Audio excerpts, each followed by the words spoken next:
প্রবাসে গিয়ে প্রতারিত হয়ে শূন্য হাতে দেশে ফিরেছিলেন আবু তৈয়ব। ভবিষ্যৎ অন্ধকার, কি করবেন, কোথায় যাবেন কিছুই জানতেন না।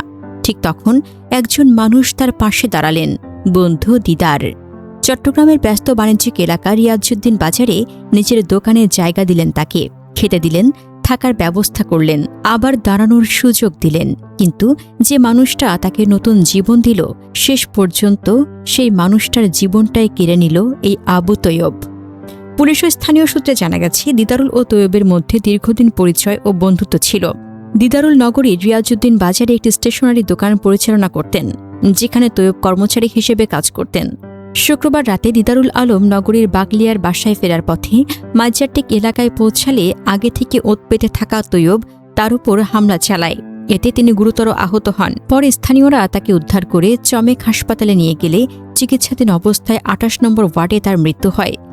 চমেক পুলিশ ফাঁড়ির ইনচার্জ এসআই নুরুল আলম আশেক জানান, রাত ৯:২০ দিকে ওকে হাসপাতালে আনা হয়।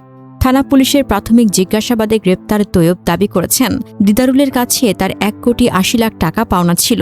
এ টাকা নিয়ে বিরোধের জেরে শুক্রবার রাতে দেখা হলে দুজনের মধ্যে কথা কাটাকাটি ও হাতাহাতি হয়। এক পর্যায়ে ধস্তাধস্তির মধ্যে দিদারুল পড়ে গিয়ে মাথায় গুরুতর আঘাত পান। তবে নিহতের স্বজন ও স্থানীয়দের দাবি ভিন্ন। তাদের ভাষ্য, দিদারুলের কাছে তৈয়বের কোনো টাকা পাওনা ছিল না, বরং দিদারুলই তাকে গ্রাম থেকে এনে নিজের ব্যবসা প্রতিষ্ঠানের কাজের সুযোগ দিয়েছিলেন। পরবর্তীতে অস্বাভাবিক আচরণ ও অযৌক্তিক টাকা দাবির কারণে তাকে কাজ থেকে সরিয়ে দেওয়া হয়। এ নিয়ে পটিয়ায় একাধিকবার সালিশ বৈঠক হলেও তৈয়ব কোনো প্রমাণ উপস্থাপন করতে পারেননি বলে দাবি তাদের। নিহতের চাচাতো ভাই আনোয়ার হোসেন বলেন, পূর্বশত্রুতার জের ধরেই এ হত্যাকাণ্ড ঘটেছে। তিনি ঘটনার সুষ্ঠু তদন্ত ও দোষীর সর্বোচ্চ শাস্তি দাবি করেন। কর্ণফুলী থানার ওসি মোহাম্মদ শাহিনুর আলম বলেন, প্রাথমিকভাবে পাওনা টাকার বিরোধকে কেন্দ্র করে ঘটনাটি ঘটেছে বলে জানা গেছে। অভিযুক্তকে গ্রেপ্তার করা হয়েছে। তদন্তের মাধ্যমে প্রকৃত কারণ উদ্ঘাটন করা হবে। নিহত দিদারুল আলম পটিয়া উপজেলার কোলাগাঁও ইউনিয়নের কালারপোল মোহাম্মদনগর এলাকার বাসিন্দা। তিনি মৃত আহমেদ মিয়ার ছেলে।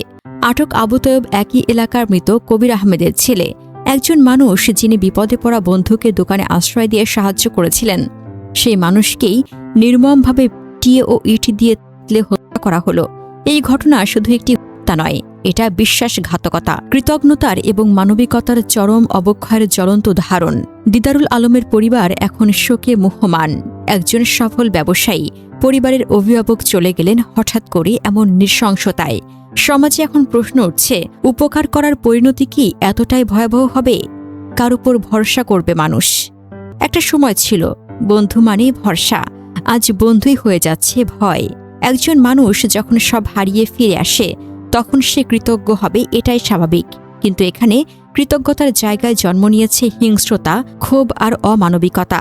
এই ঘটনা আমাদের শিখিয়ে দেয়, মানুষকে চিনতে ভুল হলে মূল্যটা হতে পারে জীবন।